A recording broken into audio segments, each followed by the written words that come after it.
In our headlines tonight, a president directs Ministry of Presidency to compensate Lakwena war victims. Noops Chagulanyi urges Terego residents to take the umbrella to acquire modern infrastructure. 392,000 children to miss out in school in refugee hosting districts.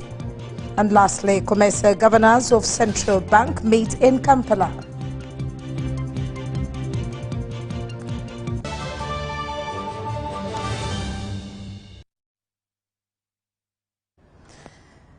Thank you very much for allowing us into your space, and news tonight begins. Now, as NRM presidential candidate, President Yoweri Museveni took his re-election campaign to Kamuli district. The day's events sent a clear message. Busoga is rallying around unity and development as the 2026 elections draw closer. The overwhelming turnout reflected a district ready to consolidate gains made under the NRM government. Leaders and supporters alike say Kamuli's strength lies in working together for progress, not division.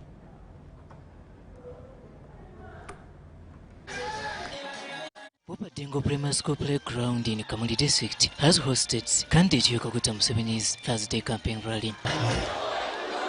Kamuli is the home district for the first Deputy Prime Minister, also Minister for East African Affairs, Right Honorable Alitwala Kadaga.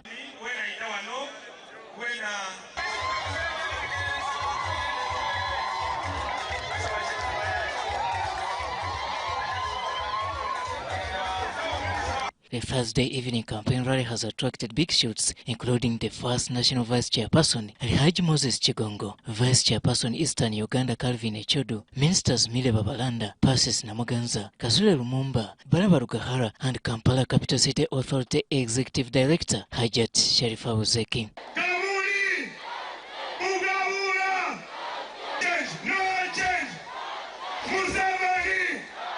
Kamuli has been one of the key NRM strongholds for all years in Busoga sub-region, and the Thursday turn-up is here to reaffirm loyalty. Everybody in front of you here is a testimony of your goodness. Those who are old, you protected them from the previous regimes.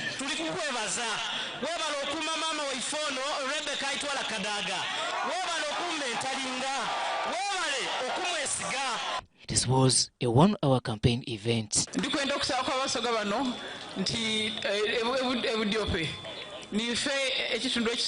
Uganda kufuna nuclear power. Nuclear power. Another gain. President Yoweri Museveni is campaigning alongside the First Lady of Uganda, Janet Kataha.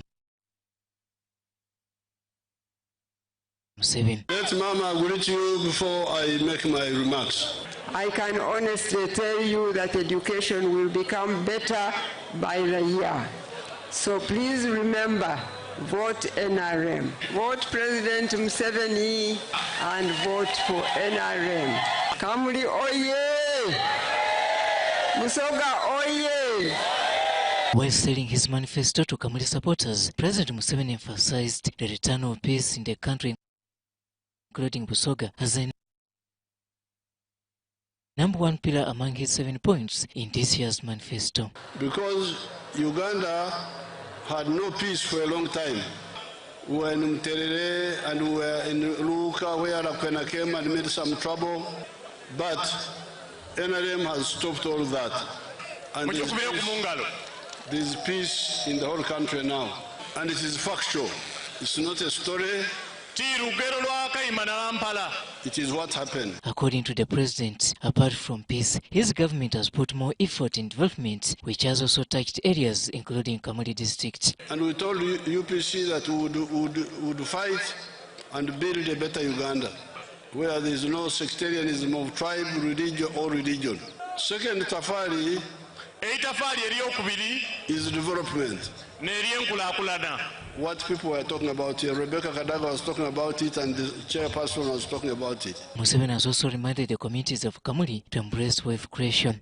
So therefore, I am appealing to all NRM people to be clear about the bulezi. To Kamuli voters, President Museveni has called on them to always stand with the NRM party. The party he refers to as the one with a clear vision. I ask you to support NRM because of what it has done. And when somebody asks you why you are supporting NRM, tell him that NRM has already put some matofari on Uganda's house. In the manifesto, they have mentioned 7 matofari. And when Museveni came to Kamuli, he told us of the 4. Museveni will address 2 more campaign rallies in Busoga the following day. Iwe avuganya NRM go etafari otade ko tafari ki okoze ki obujulizi buliruda wantu onache okoze bazera bujulizi bona bazera itafari weire lilala sado mukuru w'ekikofira oye Rebecca Kadaga oye. Robert Nyango, UBC News. Now, thank you very much there, Robert Nyango. Over to Luka, the NRM, National Resistance Movement presidential candidate Yoweri Kaguta Museveni has instructed the Ministry of Presidency to collaborate with the Attorney General to decisively address the matter concerning the victims of the Lakwena War. This directive followed a concern raised by the NRM chairman of Luka District, Kisa Stephen, about the need for 5 billion shillings to compensate the victims within the district.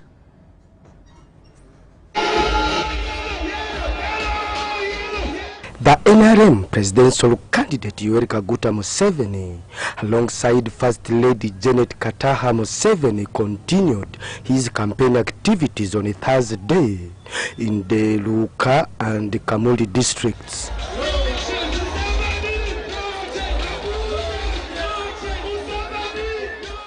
In Luka, President Museveni addressed a large rally held at the district headquarters where he was warmly received by a multitude of supporters.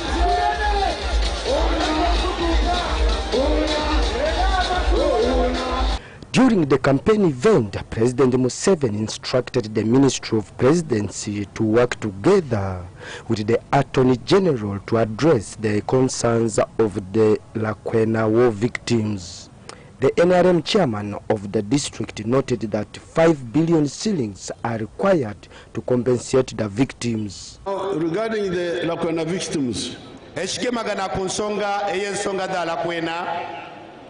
I want to direct the Minister of the Presidency nenda kulagira minister oyo owa office ya president and to work with the Attorney General okolagana noyo sa Attorney General Purida wa government owa mateka owa government Purida wa government solve this problem of Lakwena victims. Ensonga ajimalewo ajiteketeke eve mwidiro no icho chiwe kampulira akalu n'omuzira alagire. Lakwena War severely affected northern and eastern Uganda around 1987 when Alice Lakwena initiated a rebellion against President Museveni's administration, which was in its first year in government. The conflict ended with her defeat in a battle in Jinja, after which she fled to Kenya. Museveni described the defeat as a major milestone for his administration, one he said laid the foundation for development in Busoga. In the last 40 years, NRM has put 7 matofari on the house of Uganda. The first one is peace. You heard people talking about the Lakwena victims, and that is the first tafari NRM has put on Uganda. Regarding his manifesto, Museveni pledged to upgrade the economic infrastructure such as the roads, as well as the social infrastructure including schools and health facilities in Luka. Now I have written what you have said about the industrial park, the sports stadium, industrial park, I've taken note of all of them.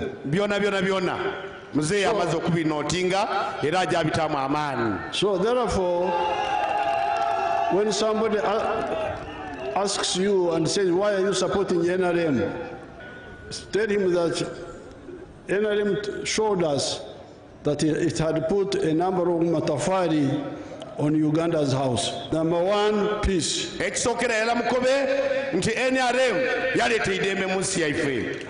So, second, tofali enkulakulana.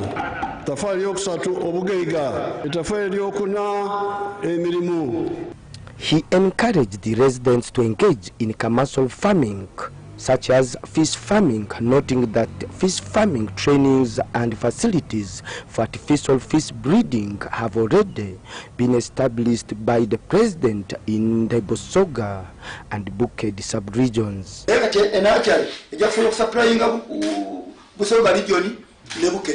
Tuliko achale wano batuzimbira achale batusubiza njaja kutuwa ebyenyanja netoloza banabinava waneka tunabantu byalulirizawa wano era nga nzo mu kwavubuka abali kwakachale eno. The First Lady Janet Kataha Museveni commended the NRM government for establishing many schools in every sub-parish and a secondary school in every sub-county, something which didn't exist before NRM government. She urged the people of Luka to vote for the NRM for continued development. That it is right and good to vote for NRM so that NRM can continue to build this country and we can continue to improve so that our people can live in a better environment. The first national vice chairperson of the NRM, Alhaji Moses Chigongo, urged NRM supporters and leaders to maintain discipline during and after the campaigns. Nti mu biseera bino nga bwe tunoonya akalulu tukanoonye n'empisa nnungi tubeere n'empisa nnungi nga tunoonya akalulu tuleme kuyomberamu tuleme kuleeteramu bintu bingi ebintu ebirala byonna tubiteeka ebbali naye tutuukirire abantu tubasabe akalulu babeere nga bawa chairman waffe akalulu babamala okukamuwa bawe ne bafulaga bearers akalulu bonna tubeere nga tuyitamu bulambalamba. Tomorrow the NRM presidential candidate will hold rallies in Iganga and the Jinja cities. Philip Aguta for UBC News in Luka.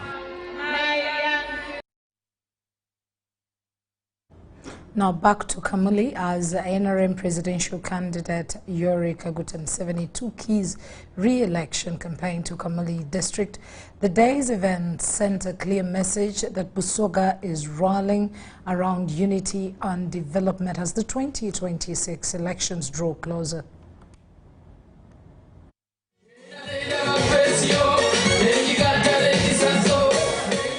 In Kamuli, the political tempo was unmistakable. Long before President Museveni's arrival, residents gathered in large numbers. It was an expression of confidence in the ruling party and its development agenda. We are looking for service delivery in our Busoga region. First of all, NRM government is the one in charge and it will be in charge. Of course, when I say that, I mean, of course, President Museveni is just waiting to be sworn in. Leaders emphasized that the unity displayed across the district is essential for sustaining government programs. We as people of Busoga, we do support President Museveni and we like him. That's why you see that even we, the independence one, we are here because we love the president, we love his service, and really we are here for development. From district leadership to grassroots groups, the message was consistent. NRM's stability and track records remain central to Busoga's future development. That's why we are urging all Ugandan to vote for President Museveni so that he can go back and plan for this country. We are looking forward for a better 5-year term with His Excellency, with extension of the road network, the infrastructure that is still pending, that is from the road from Jinja via Mblamoti to Buyende. They noted that staying united behind one political direction strengthens Kamuli's bargaining power for more government services. We thank His Excellency for the empowerment, majorly to the women and the youth, because a lot has been done for the youth of Kamuli under the Youth Livelihood Program, the women under the UA program. We have had a yoga, women have participated. Even right now as we speak, Kamuli Road joining Luuka, Iganga is being constructed and tarmacked by the Arab contractors. And the Kamuli Road connecting to Buyende, Bukungu, Jinja, it is also being constructed. So as Kamuli should vote President Yoweri Museveni because a lot has been done. For the NRM, unity remains a critical ingredient as the party seeks a renewed mandate from the people of Kamuli. They used to go via Jinja in order to get to Kampala. Now they have a bridge at Isimba that has made it easier for them to connect between Kampala and Kamuli, but also reducing on the cost of doing business for the people who are running businesses in Kamuli. We need to vote President Museveni so that he fulfills the pledges.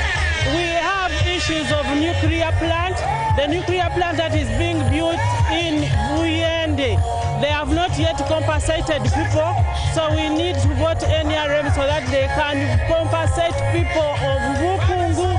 They need to be compensated of their land that they gave in for construction of nuclear plant.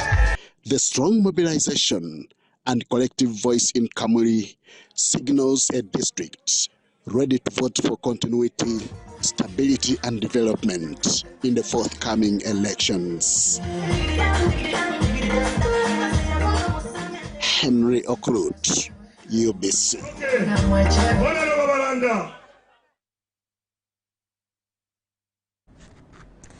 Well, welcome back, Henry Okrut from Kamuli. Now we're heading to Kumi, where Alliance for National Transformation presidential candidate General Mugisha Muntu told residents of Kumi that voting for the ANT party is the only way to recover their lost cattle after unfulfilled promises by the ruling government. During his rally at Ongino in Kumi, Muntu warned the Iteso that the slogan "No cow, no vote" will remain empty unless there is a change at the top.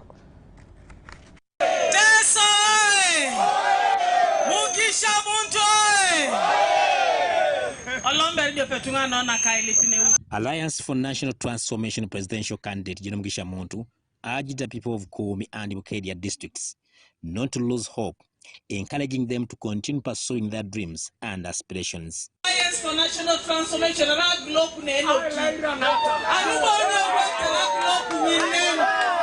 things that cause you to lose sight of your dream, lose hope, and abandon your dream. When anybody does that to you, basically it's like they have put you on a path to your death. At his first campaign stop in Ongino Town Council in Kumi district, Muntu condemned the widespread bribery in government institutions, particularly at the local government level. Correction, NRM, Tunisi, Akoko, Apolora Coco, they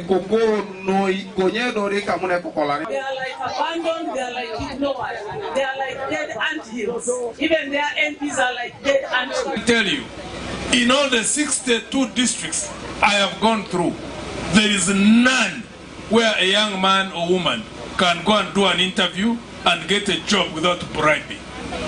The few jobs which are available at the district, for example, here in Kumi, how are they handled? Residents of Atutulu and Ongino raised concerns about corruption and emphasized the need for compensation for cattle lost during past conflicts in Teso sub-region. They want life of wealth, riches.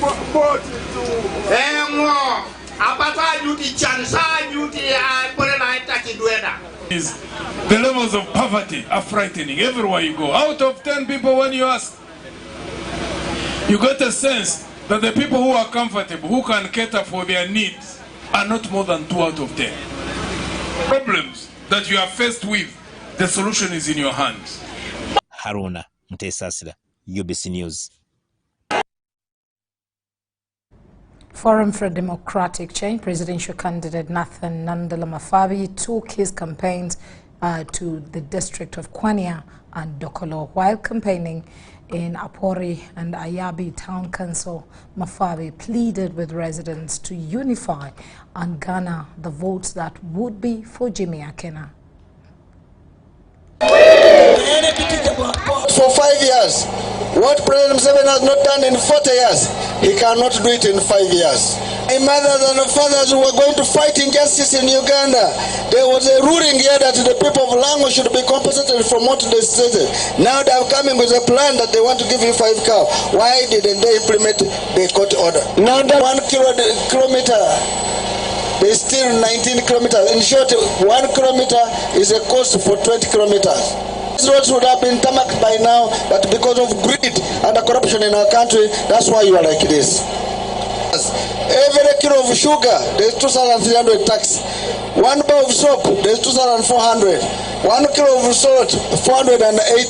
1 liter of fuel, 1,500. All this money is what is collected, and in every 1 year there's still over 10 trillion of your money. And we, in our manifesto, were clear. We're going to bring back at the cooperative bank and agricultural bank and help your mothers and fathers to get credit without paying interest and to save you from the money lenders who are in every village. Be saved from money lenders. It is only Nandala who has a formula to deal with that problem.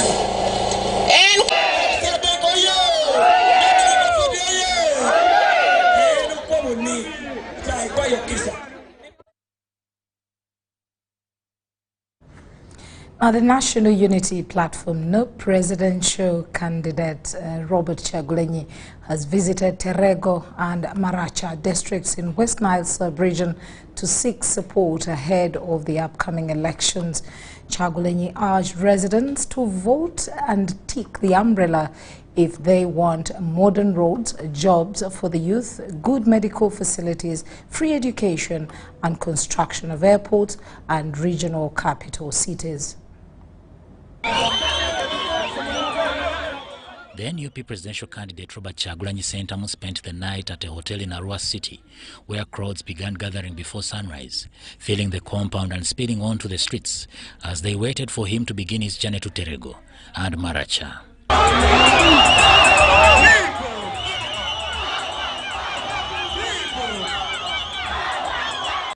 When he stepped out, he was met by a wave of cheers, singing and ululations from supporters who had assembled to welcome him.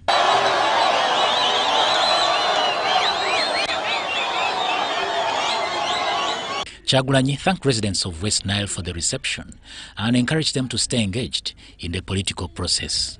My brothers and sisters, thank you very, very, very much. Thank you very much for the love. Thank you very much for yesterday, and now you have come again. You people, you want to kill the love? As he moved, Chagulanyi and his team walked side by side with supporters for a long stretch before he advised them to return home safely so he could proceed and reach Terego in time for the rally.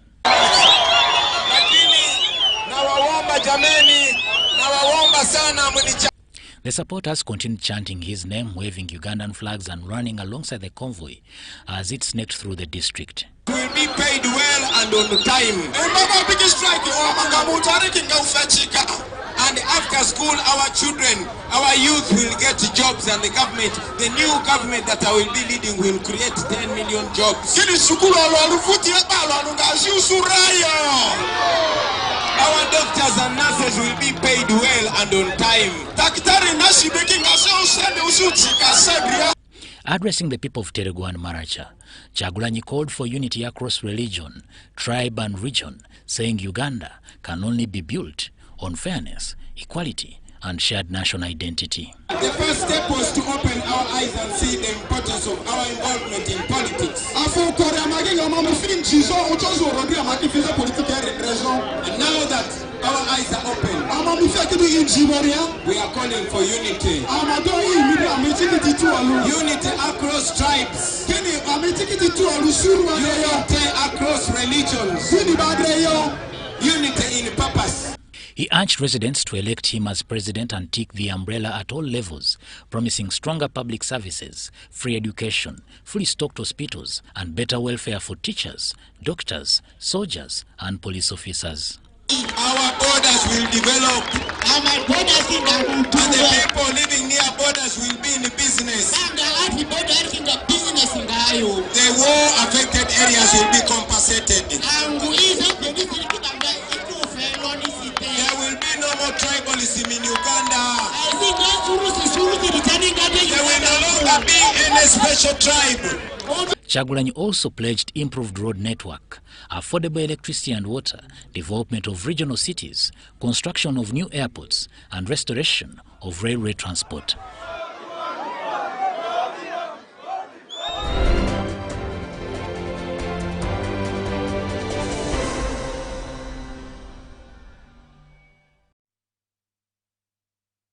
Now we look at Kagadi campaigns where all suspects arrested for illegal fishing across all Uganda's water bodies who have not appeared before the courts of law have been directed to be released with their confiscated boats, engines and vehicles returned to them unconditionally.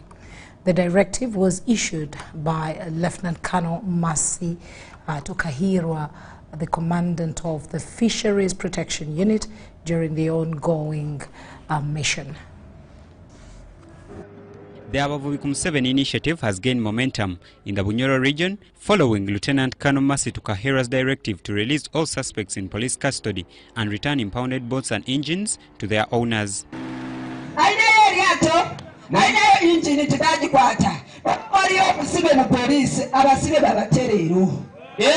Kulikuwa wafungwa wa maboti ama injini waachilie leo peleka yao free.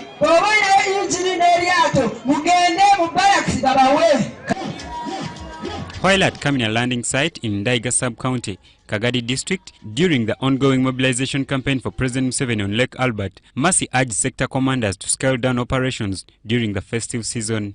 However, she cautioned fishing communities against engaging in illegal fishing, assuring them that regular monitoring and supervision will continue as they carry out their activities. The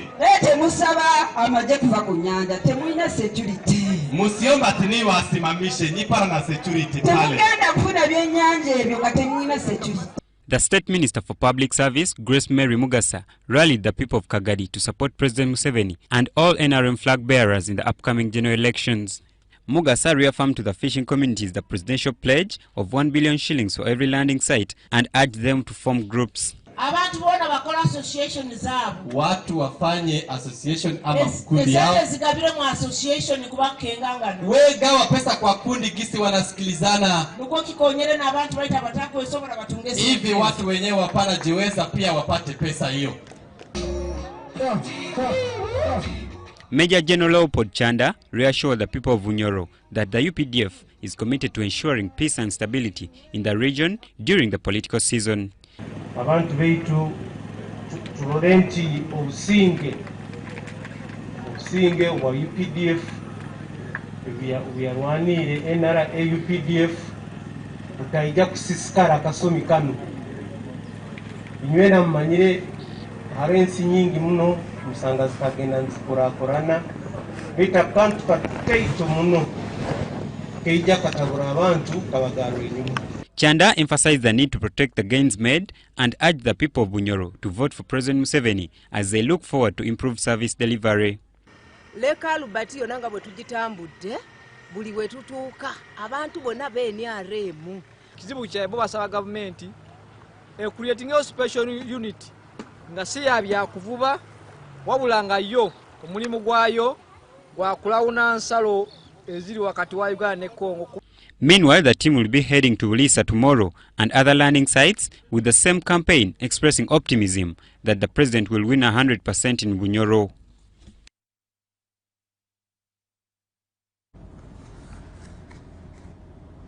Now, campaigns for aspirants seeking to represent Nakawa East in Parliament have gained momentum as candidates step up efforts to engage voters and address concerns affecting the constituency. Lohini moved from house to house, meeting constituents directly, listening to their concerns and addressing challenges faced by the community. So we thank government. It started with 100 million per parish. It has gone to 300 million. We appreciate, but certainly Kampala should be treated differently. A parish like Mutungo or such parishes should actually get at least $1 billion in every parish. His hands-on approach has been central to his campaign strategy as he outlined plans to strengthen household incomes. Greed and selfishness is finishing many people in leadership. Yes, it should be checked. We should build institutions and systems that really are effective enough to check human excesses. Being out of the house, no rent, children not going to school, no food. So we need to improve household income through many ways. Lohindi was concerned over the high cost of education in government-aided schools in Nakawa East constituency, questioning why parents pay school fees of up to 800,000 shillings despite schools receiving government support. Hospital. Schools, we improved the Rosara SS. But the president is saying, but we put their USE. Why don't we have USE in our schools? Why should a student pay 800,000 shillings in the Rosara SS? We are encouraging each and everyone who would love to join, who would love to be skilled, to go and join. Some of them didn't get a chance of joining the other time when they were registering, but we are urging them to come to us, the leaders, so that we can make them to join the skilling centers. Robert Katamba and Kenneth Tanaba reporting for UBC News.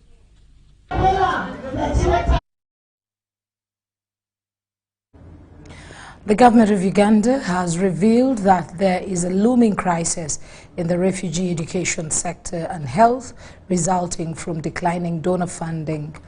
Over 392,000 school-going children, including 299,000 refugee children, will miss out school next year in refugee hosting districts because there will be no salaries for teachers in the 92 schools located in refugee settlements across the country. Let's hear more in this report. Currently, Uganda is hosting about 1.9 million refugees. Majority are from the DRC and South Sudan. Many of the refugees are children and women. Uganda's refugee open door policy allows all refugees access free social services like health and education. Uganda is largely dependent on donors to maintain the refugees in the country, but the declining funding from the development partners in the recent past is a challenge. Now, the Minister of Education and the United Nations say there is a looming crisis in the refugee education sector and health. Over 392,000 school-going children, including 299,000 refugee children, are likely to miss out school next year because there will be no salaries for teachers in the 92 schools located in the refugee settlements across the country. This will affect 392,732 learners, including 299,894 refugees. In health, the situation is equally bad.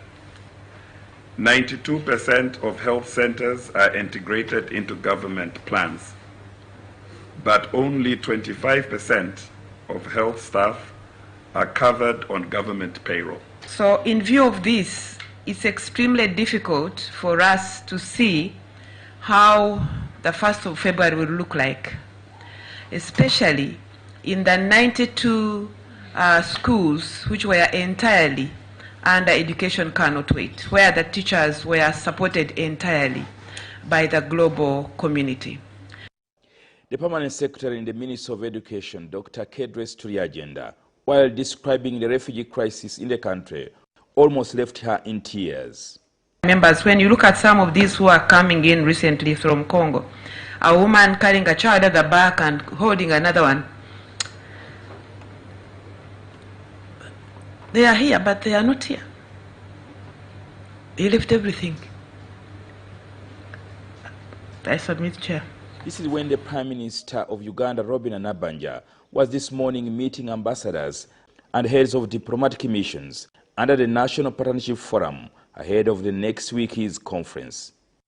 It's going to be tough, especially one teacher to 200. Yeah, and now we are reducing that number. We are finished. You will find refugees not going to school. And this is a very big challenge. The UNHCR was paying salaries of 4,216 teachers, and by early next year, only 483 teachers will be on the payroll. The ambassadors and heads of missions in Uganda included Netherlands, Japan, France, USA, IMF, World Bank, among others. However, the UN resident representative Renard Zulu said the government of Uganda will have to look into the available resources to meet the needs of refugees because the chances of getting funding may not be realized in the near future. Because I fear that we will not be able to get additional resources into Uganda. Just the money is not there. Getting the number of those teachers out immediately when the schools are beginning, the early beginning of this.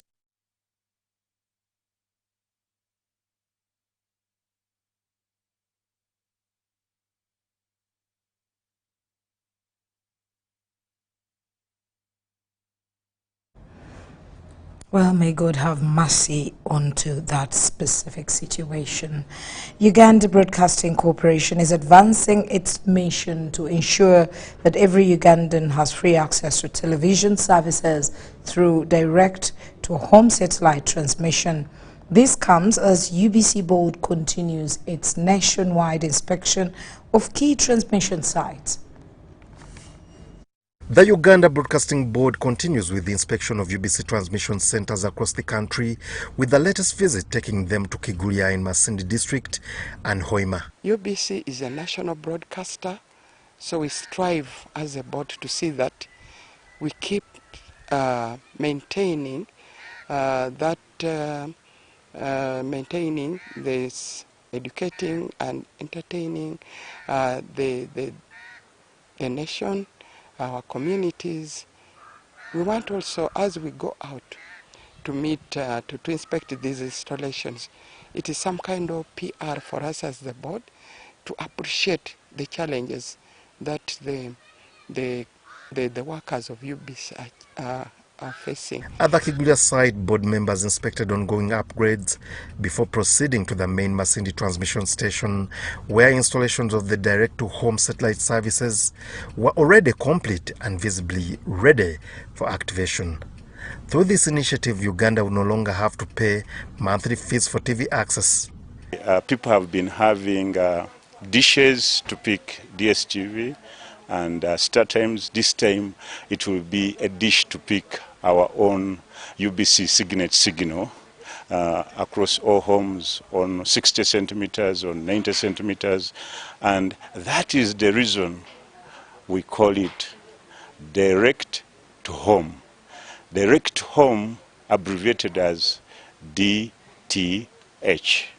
So that's it. And it's going to be, it's a one beam solution whereby we have our radios, our DTT sites. This does not mean we are doing away with our digital terrestrial transmission, DTT.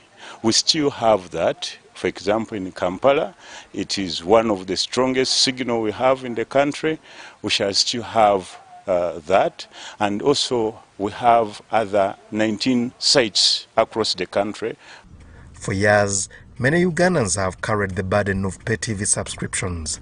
However, UBC, through its signal distribution arm, is spearheading a more affordable and accessible pathway by enabling direct-to-home satellite broadcasting services.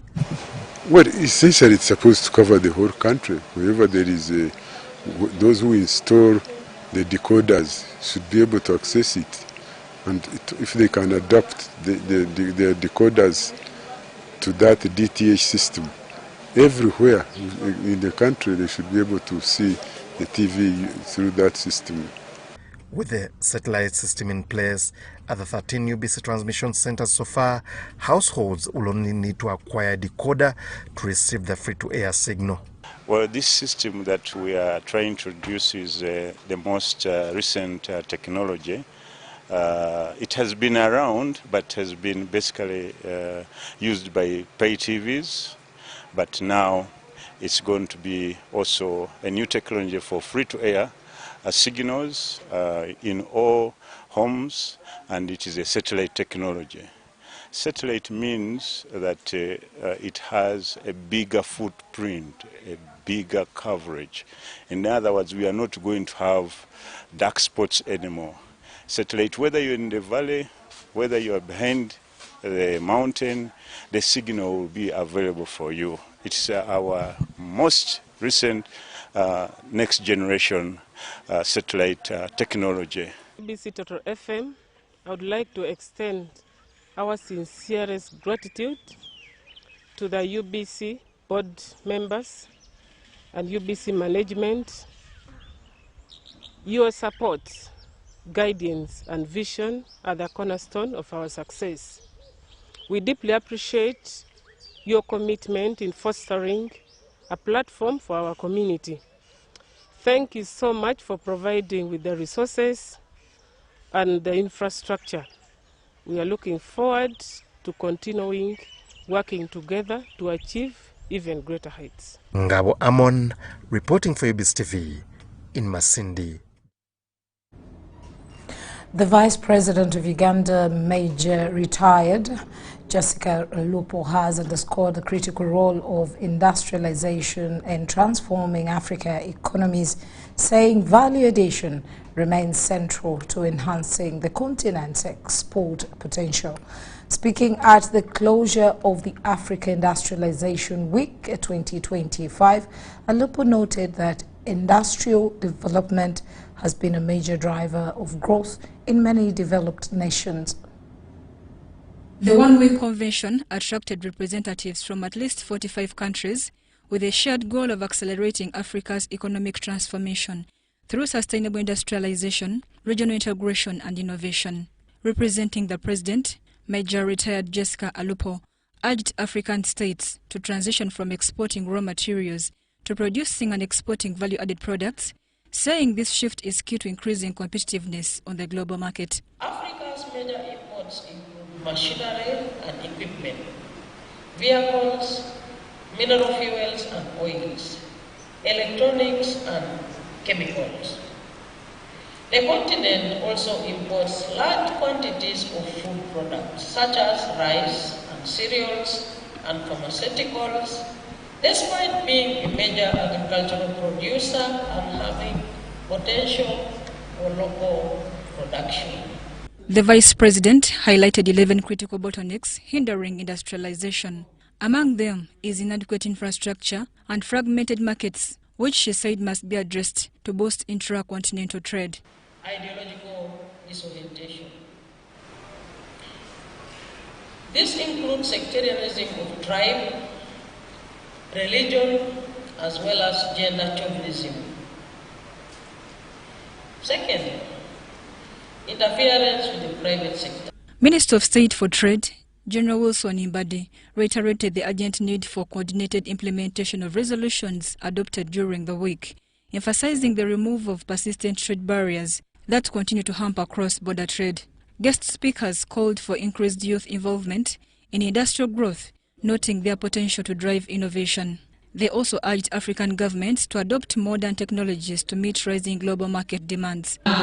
Huge amount of money. So the gemstones that we export to $12 billion, if we We assess that there will be $400 billion. I've interrogated the challenges that face the private sector, and I would like to use this opportunity to extend our gratitude to the African Union for choosing Uganda to host this pivotal. The event also witnessed the signing of a landmark agreement establishing women-led industrial parks across Africa, aimed at boosting women-owned enterprises and strengthening inclusive industrial development on the continent. Mary Namkose, UBC News.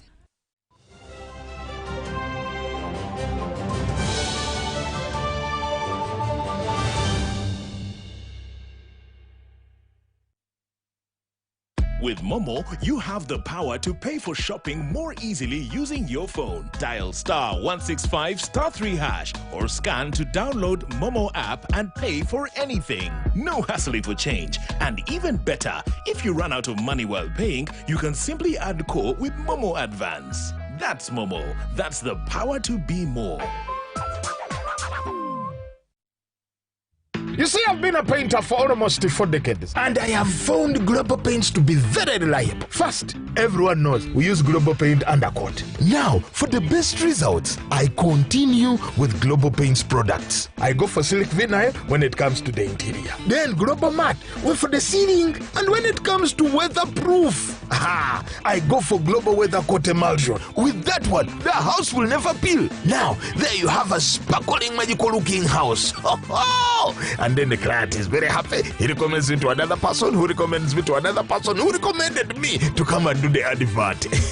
Global Paint, a reliable product.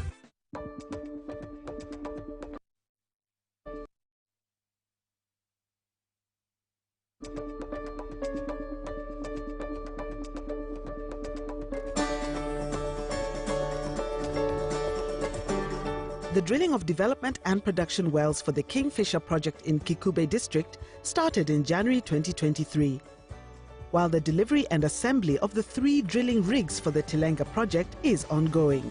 Enabling infrastructure works for the other required facilities, including the central processing facilities, well pads, flow lines and camps, remain on course.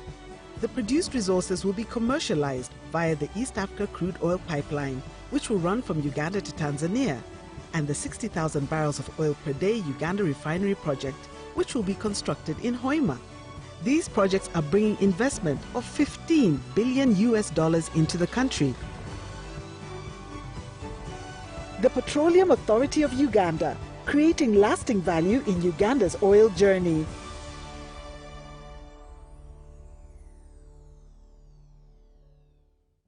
You see, I've been a painter for almost 4 decades, and I have found Global Paints to be very reliable. First, everyone knows we use Global Paint undercoat. Now, for the best results, I continue with Global Paints products. I go for Silk Vinyl when it comes to the interior. Then Global Matte for the ceiling, and when it comes to weatherproof, I go for Global Weather Coat Emulsion. With that one, the house will never peel. Now, there you have a sparkling, magical looking house. And then the client is very happy. He recommends me to another person, who recommends me to another person, who recommended me to come and do the advert. Global Paint, a reliable product.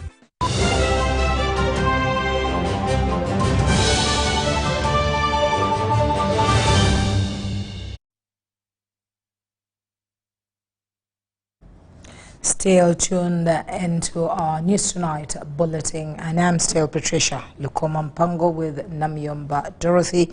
Into our next segment, Uganda is hosting the 2025 Common Market of East and Southern Africa COMESA Committee of Governors of Central Banks. Top on the agenda of their discussion is how the central banks can navigate and the landscape marked with elevated and frequent external shocks that test the member countries' resilience. Maureen Babiri has more. Central banks in the COMESA region need to maintain low and stable inflation as a necessary foundation for sustainable growth.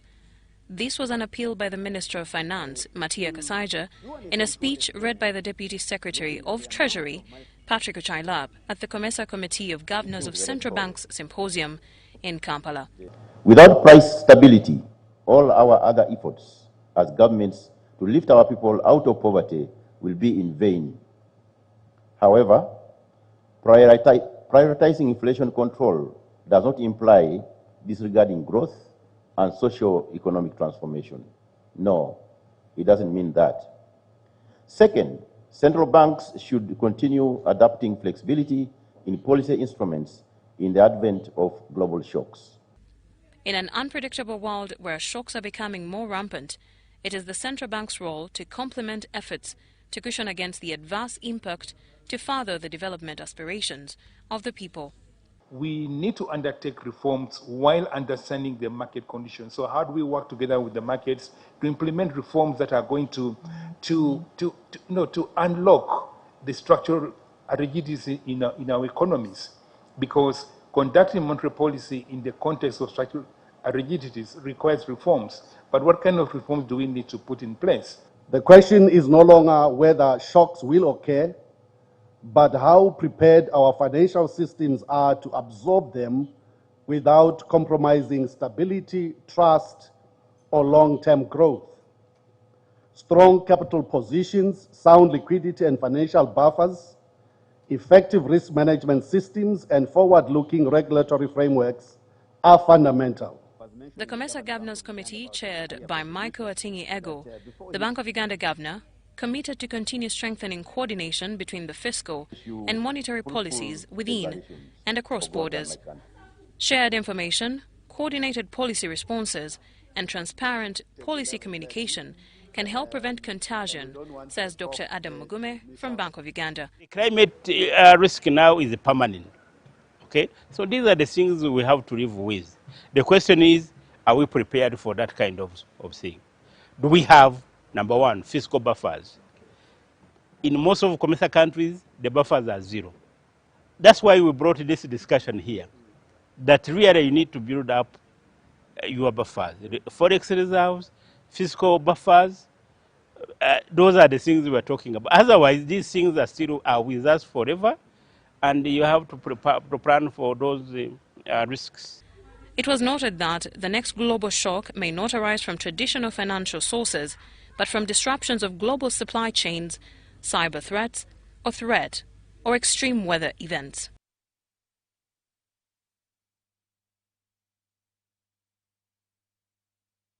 The Minister for Works and Transport, General Katumba Wamala, has called on Ugandans to prioritize environmental protection by embracing eco-friendly technologies such as electric vehicles. Speaking at Nambole Stadium, the minister flagged off a team of Ugandans traveling to South Africa, becoming the first group to test a new electric bus on a 36,000-kilometer expedition. Spearheaded by the Ministry of Science and Technology, over 60 participants have been selected to showcase the bus on a 13,000-kilometer journey that will take them through 5 countries, including Tanzania, Zambia, and Botswana, before arriving in South Africa. Road, Uganda to the world! Presiding over the function on behalf of the Prime Minister of Uganda, Robina Nabanja, General Katumba Wamala urged the public to adopt electric mobility as a key step in conserving the environment. Very soon we shall not be able to see our blue sky because of the pollution. You can see. All that is nothing but it's pollution from the millions of boda-bodas in this country because of lack of mass transport. So if we can get e-buses onto the roads and do that, then we are going to lose the beauty of this country through this massive pollution which we see. He noted that the expedition will help Uganda access international markets for its electric vehicles and further demonstrate the country's growing capacity in innovation. There is that kind of feeling, Africans, what can we do? But this one now proves that we can do it. We have done it and we can do it. And so it's very good to go showcasing across the continent, down south in the Cape, to show that we are African, we can get there.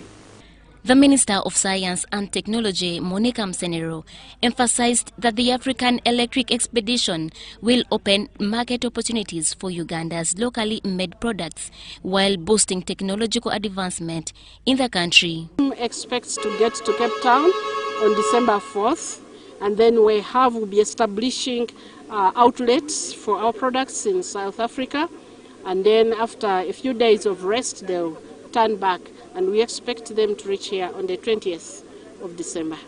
She added that transport operators, especially those in the bus sector, should consider using locally manufactured buses. Here we have buses that are professionally built with sufficient resistance that even if there is a crash, not everybody gets destroyed in the bus. So we will be appealing that any more people buying buses in Uganda, we have both the electric and the diesel platform, and the prices are competitive. Sekaja Paul, Idikira Motors Corporation, one of the drivers on the expedition, highlighted the benefits of the buses, saying they offer passengers a comfortable and dignified travel experience. We take this expedition of faith, this expedition of unity. May God uphold thee. One thing that we have in this nation is people and the human resource that is creative and are willing to do the impossible. The team is working closely with volunteers and communication partners, particularly MTN, which is providing data support to help publicize developments throughout the journey. This was confirmed by MTN's Ibrahim Senyonga. This electric coach is a powerful, tangible symbol of the progressive, climate-friendly future we are building together. Irene Faith Nantongo, Mike Bakabulindi, UBC News.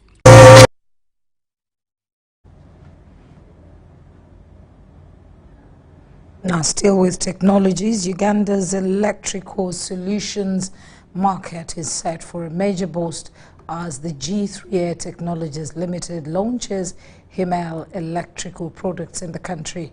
Let's hear more. G3 Air Technologies, one of Uganda's leading system integrators, continue to expand its presence in electrical systems, green energy, power backup and security solutions.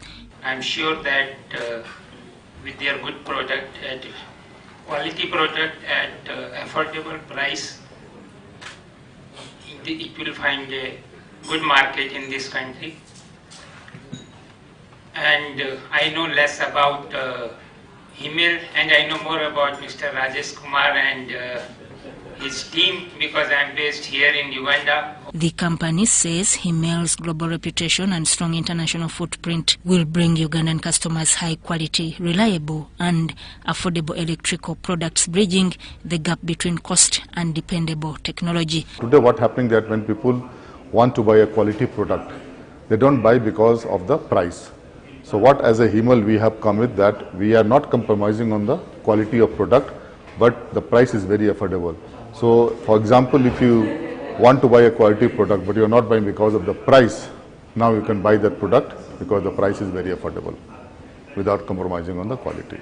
The State Minister of Energy, Sidronius Okasai Opolot, who officiated the launch, urged Ugandans to embrace new technologies to keep pace with global advancements. Round of applause, please.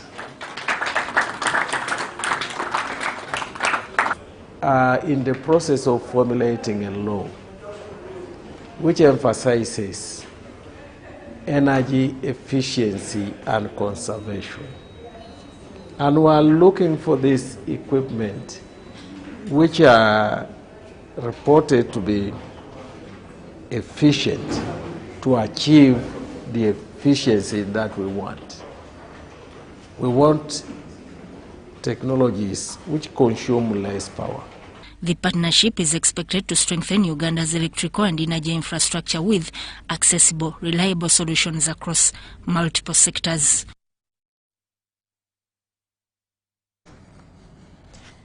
Now, a new campaign by Ugandan environmentalists Dr. Dennis Daniel Semujinyi is tapping into birthdays as a national tree planting moment. He argues that the simple ritual could help reverse the escalating impact of climate change and environmental degradation in the country.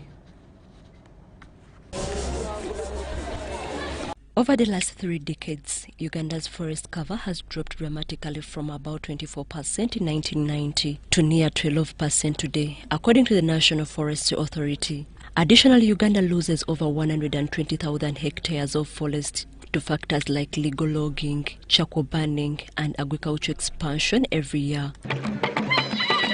As a way of solving this challenge, a Ugandan environmentalist, Dr. Dennis Daniel Semugenyi, has come up with a plan dubbed Every Birthday Tree Day Initiative to transform every Ugandan birthday into a day for planting at least one tree. We begin by reframing birthdays as more than annual festivities, and they become opportunities to heal the earth.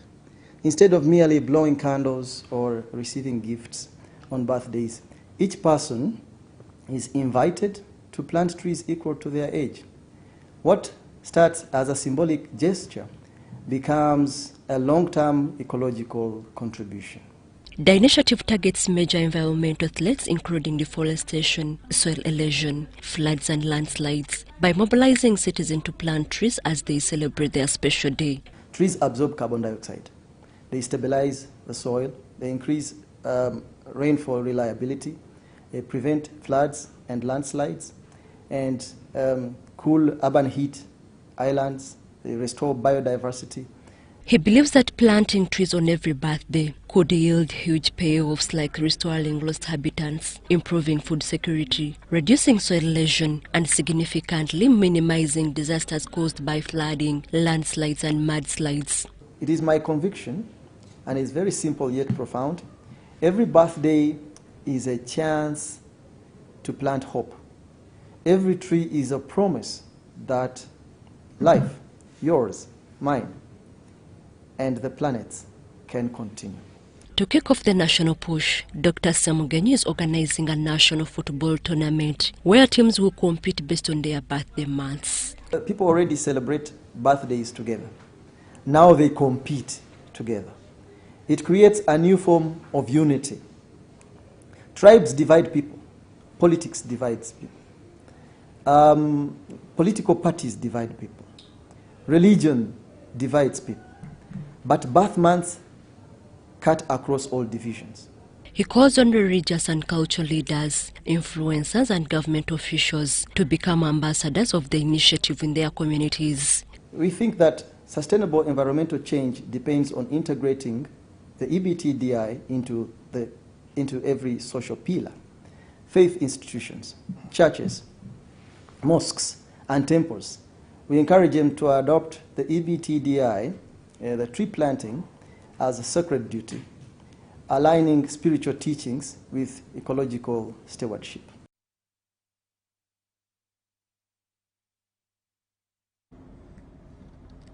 Now, in a bid to improve learners' experience in sciences, research and practical studies, the Islamic University in Uganda has received a multi-million shilling biological and pharmacological equipment for its medical school. The donation was made by the Turkish Cooperation and Coordination Agency with the aim of empowering youth through education.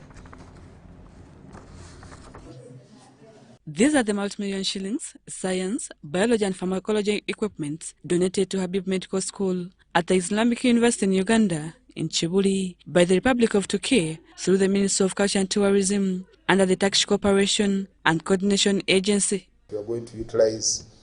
Murat Setin, the country director of TICA, underscored the importance of this donation. The cabinets, hot air ovens, many test tubes, and many different equipments related with biology and pharmacology. Our projects on behalf of health, education, capacity building. The school top management, led by Dr. Jamil Semwanga, commended Turkey for the donation, noting that it will greatly support student training and research, thereby improving their capabilities. It is a donation which is worth millions of Uganda shillings, and it is going to boost our training in science-related courses. So this has been a very good and timely donation because of the development of science. That we shall put these equipments to the best use in training the new generation of health workers. State Minister for Veteran Affairs, Huda Abason Orelu, says this gesture symbolizes the strong partnership between Turkey and Uganda, adding that it aligns with the national development goals aimed at advancing science to the next level. Because it is government of interest, the government interest that our universities, whether private or public, they must be to help our communities. Therefore, you are doing what the government is supposed to do. Let us use this moment as a reminder that our partnership thrives when we commit to transparency, accountability, and shared vision. Ambassadors of both countries, Uganda to Turkey and Turkey to Uganda, had this to say during the meeting. We have a number of opportunities that our people are benefiting from the Republic of Turkey in all aspects, from the sector of agriculture, from health, from education, from industry. Commitments to Uganda. Our support will continue with particular emphasis on capacity building and institutional development in key sectors such as education, vocational training, health, agriculture, and tourism. Rebecca Nantongo, Kenneth Tanaba for UBC News. Now, in the geological survey, member states of the Organization of African Geological Surveys have been urged to develop infrastructure that supports mineral exploitations and reduce on export of unprocessed minerals. Speaking at the 17th General Assembly of the organization, Uganda's Minister for Energy and Mineral Development, Ruth Nankabirwa, reaffirmed the government's commitment to ending the export of unprocessed minerals. Right here with us, would you please, with another round of... The Organization of African Geological Surveys is a continental voluntary body comprising at least 54 African countries with a core mandate of sharing information on geology, mineral exploration, mineral exploitation and value addition. The 17th General Assembly focused on strengthening collaboration among member states to promote value addition to extracted minerals. Is to make a determination of what Africa has. Once we have made that determination, then ministers are able to make a call on which policy directions they take, how they collaborate. I think you can see in today's geopolitics, the lead of geopolitical positions and diplomacy is primarily determined by the geology and the security of critical minerals. Member states are encouraged to put in place updated infrastructure to enhance mineral processing and reduce the export of raw minerals. To add value on the minerals means that you don't need to export your raw materials. You need to develop refineries or industries to add value, develop technology, and also create employment for our communities. To have an internationally certified laboratory so that investors don't spend a lot of money to take samples, to export samples. Because we've told investors, do value addition from here. But they want to determine the quality of the resource.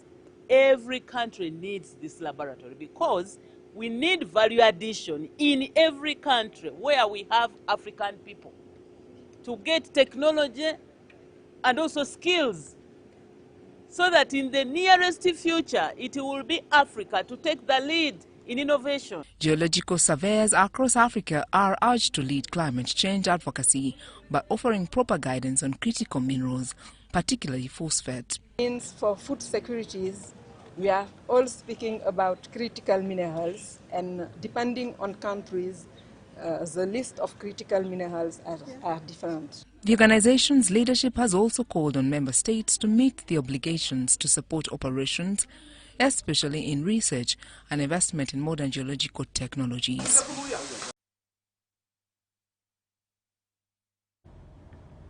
Now, in the fight against cyber fraud, experts at the Association of the Certified Fraud Examiners, CFE Uganda Chapter's third annual conference emphasized the need for stronger measures to combat emerging digital fraud and cybercrime threats. Now, stakeholders are called for the strong and practical law and increased sensitization of locals to combat the increasing digital fraud. The conference themed Safeguarding Integrity in the Virtual World, Responding to Deepfakes and Insider-Induced Fraud, brought together professionals to address growing digital threats. SCFE Uganda President George Mugabiturya Mureba highlighted that fraud evolves with technology, stressing proactive awareness and prevention. For us as fraud fighters, we are saying let the public get to real-time information. Let them get to know how fraud is perpetrated through the use of a computer.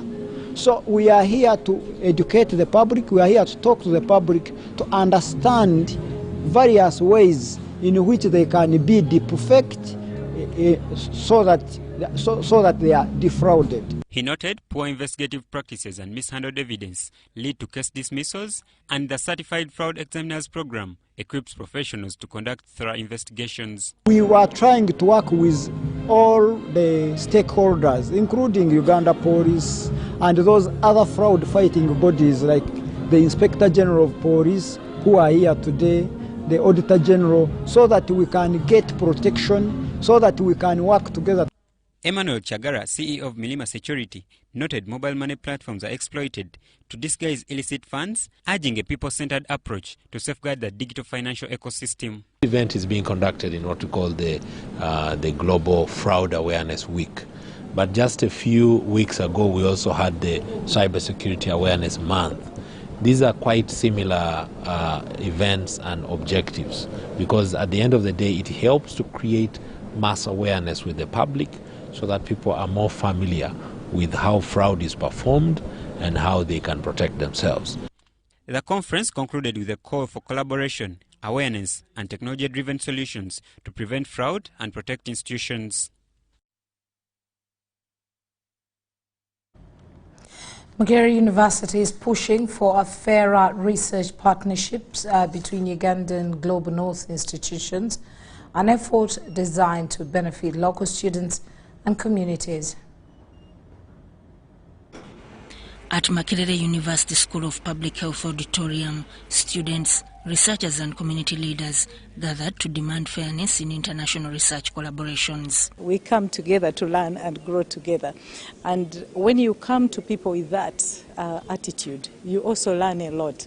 So for us, we benefit a lot from these partnerships. Personally, even when I'm working with younger people, including students, I know that they have expertise and experiences that I don't have, and I must learn from them as well. And so in every partnership, everybody benefits in that way. But that said, because we've been around for a long time, we have lots of experiences that others don't. And because of that, we need to be able to support others. We have the obligation to provide that leadership and support for them to also move several steps forward, to share our experiences. There is need for foreign partners often to control project decisions, funding and data. So we've been identifying some of the brilliant young graduates from the universities and having them join the partnership to support us on projects, but also developing them further in terms of further training. So some of them have come to NTU to do their master's degrees, others are doing their PhDs. So these have benefited from these opportunities of mentorship, but also supported the partnership, and they have now grown. Some of them have PhDs, some of them are, principal investigators now leading their own research projects. So for us, it gives us a lot of some kind of appreciation, but also satisfaction that we've been able to work with them and have them grow through the system and see them now establish their own careers. I know in the UK we have a few examples as well. The new initiative led by Makerere and partner universities aims to change that through shared decision making, stronger local capacity and fair data ownership. Actually, it's about we and we can do this collectively, and actually we produce more and we're more effective because we're working collectively. So it's about changing that mindset from the individual to actually every member of the team is just as important. I think it was Dean Roder who said, actually, it can be the most inexperienced member, but they may still have really good ideas, So it's about being inclusive and learning that everybody has a value, and that, response about to do things together rather than as an individual. Reflecting on the 15-year Makerere-Nottingham-Trent partnership shows how equal governance and mutual respect can improve outcomes for Ugandans. Sudat Kaye, UBC News. The Ministry of Information, Communications and Technology, National Guidance and Partnership with the African Union Commission has concluded a 3-day capacity building workshop on data governance and data protection. Representing the Permanent Secretary, Commissioner for the E-Services, Patrick Wendoa, underscored government urgent commitment to transform and strengthen data usage as a driver for socio-economic development. Okay, at least we've added statistics, so the 3-day capacity building workshop on data governance and data protection sought to deepen understanding of data governance and accelerate the implementation of the African Union Data Policy Framework in Uganda. Our digital transformation roadmap has 5 core chapters, and one of the most important ones of chapters, data governance, is a vital thread that runs through every page and every commitment. Every core commitment is anchored on cyber security. So how to look at data governance, we're looking about data security, cyber security, data governance, data privacy. Government is developing standards for both public and private sector institutions to ensure full protection of citizens' data. Citizens will only use digital services if they can trust. And that is why this workshop is very timely and very important. We want to build trust in terms of data, and I'm happy to say that we have our Personal Data Protection Office very strongly here, and we are looking forward to your role in assuring our citizens that their data is safe. As part of broader efforts to enhance data use for socio-economic progress, government is expanding connectivity to all sub-counties and assessing options to reduce the cost of internet. So apart from the foundation, we now have a blueprint to implement this. And this blueprint, ladies and gentlemen, we have been working hard as a nation with a lot of support from our partners to implement a blueprint, which is the National Data Strategy 25-26 to 29-30. And one of the anchors of this national data strategy is that we want to turn data into an economic driver. We want to see data as an asset, as a financial asset. Adopted in February 2022, the African Union Data Policy outlines a shared continental vision, principles and strategic priorities to guide member states in building strong national data systems and capabilities that unlock value from data. People behind... All right, you are quite tall. Uganda is stepping up its fight against climate change as the Ministry of Agriculture, Animal Industry and Fisheries pledges stronger climate policies and laws. The ministry is urging citizens to adopt climate-reliant strategies and innovation solutions to build a resilient, inclusive economy. The World Bank 2025 Country Climate and Development Report warned over 3.1% GDP warned of a 3.1% GDP shortfall by 2025 and projects up to 12 million internal climate migrants. The report also notes income losses for poorest households due to climate events such as storms, droughts, heat waves and wildfires. In response to the growing climate threat, the Institute for Social Transformation, in partnership with other CSOs, organized the 7th Annual National Women Entrepreneurs and Youth Summit to position women and youth entrepreneurs as central actors in Uganda's climate resilience and inclusive economy. We want our people to live in an environment that is peaceful but also economically grounded, where they're having money that they are making out of some of these challenges that we are experiencing around climate change, where we are training women to rear black soldier flies, and these black soldier flies are feeding on the garbage that is already a havoc within these markets, so that this can also turn into fertilizer. So this process is going on, and we are having those innovations around. Assistant Commissioner Agribusiness Yafeso Gwang, on behalf of the Minister Maif, emphasized the ministry's climate agenda and youth engagement in agribusiness as a path to resilience. Food security, our GDP, our long-term development. According to the World Bank, Uganda faces a high risk of climate-related GDP loss and increasing internal displacement if urgent action is not taken. Unfortunately, the burden is heaviest on youth and the young people, who dominate the informal sector and agricultural value chain. Representative Pelami Uganda Jude Sebila highlights the role of Pelami Uganda in enabling women and youth-led enterprises to access finance, markets and training for climate resilience and sustainable growth.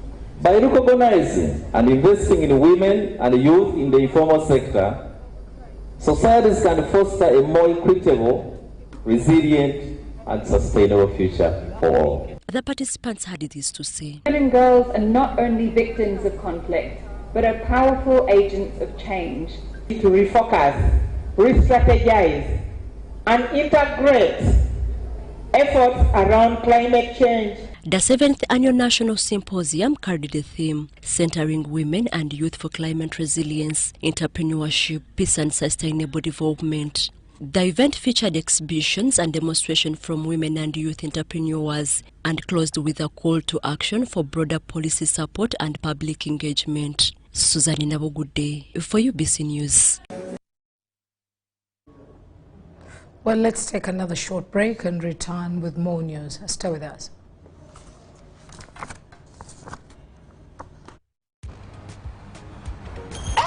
Huh? Where are you coming from? From NSSF. NSSF? You traveled all the way from Namaguni to get NSSF services. Lekanawe. You walk on the era. NSSF is now everywhere. Come on, I show you. Yakabande pakabanda Nikare esta NSSF Contributing your simate life Now deep down in the Marara Make NSSF payments No wahala okubeka langala NSSF sure is not far But tomorrow kuhika gochido Enjoy NSSF from where you are. Access NSSF services right where you live. With over 20,000 quick teller agents across Uganda, now you can conveniently register yourself, make NSSF payments and contributions to your Smart Life account to Ubeda. NSSF, a better life.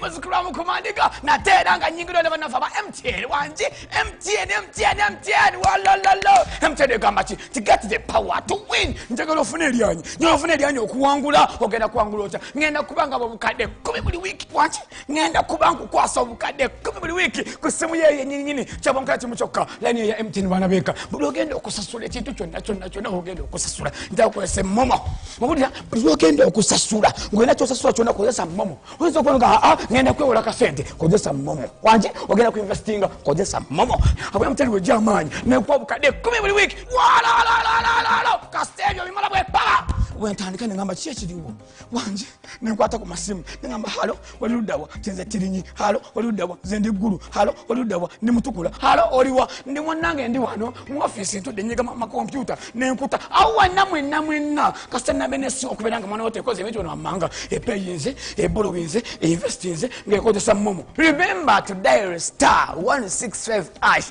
or use the Momo app to borrow, to pay, to invest, and you could stand a chance to win 10 million weekly.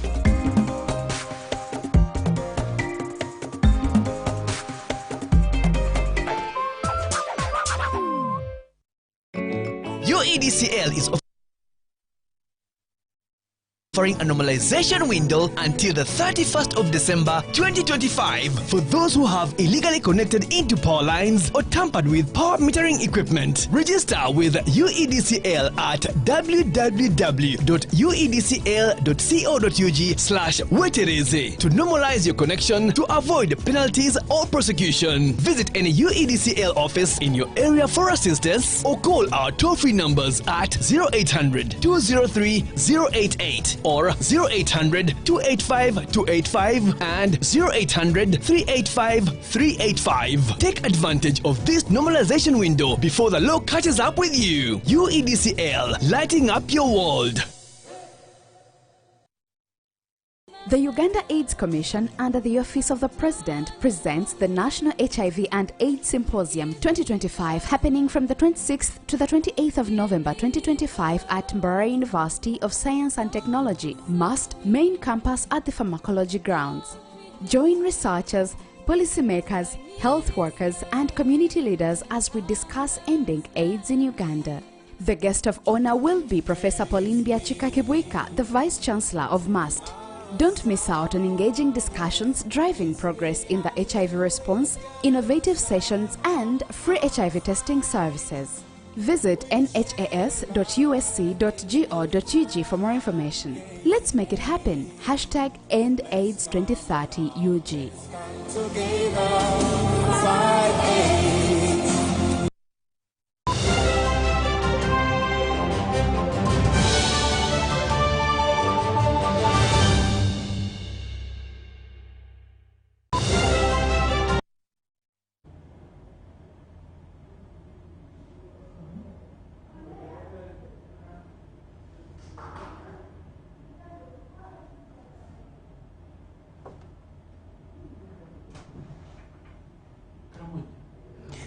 Well, Karamoja is on the verge of a major educational milestone with the establishment of the first university, the Karamoja Peace and Technology University, located in Kotido. The institution is a collaborative effort led by the Catholic Church and the private partners, initially operating under private management before a full government takeover. President Yoweri Museveni has pledged 30 billion shillings to support the project and will serve as the foundation chancellor. The university is said to become a hub for technology and peace studies, serving not only Karamoja but also the neighboring regions. Interim facilities are already in place with plans for a modern permanent campus underway. The university will focus on skilling programs and practical learning, equipped with 200 computers developed as syllabi and the 76 hectares of donated land. Additional land and partnerships with telecom companies are being secured to enhance research and digital learning.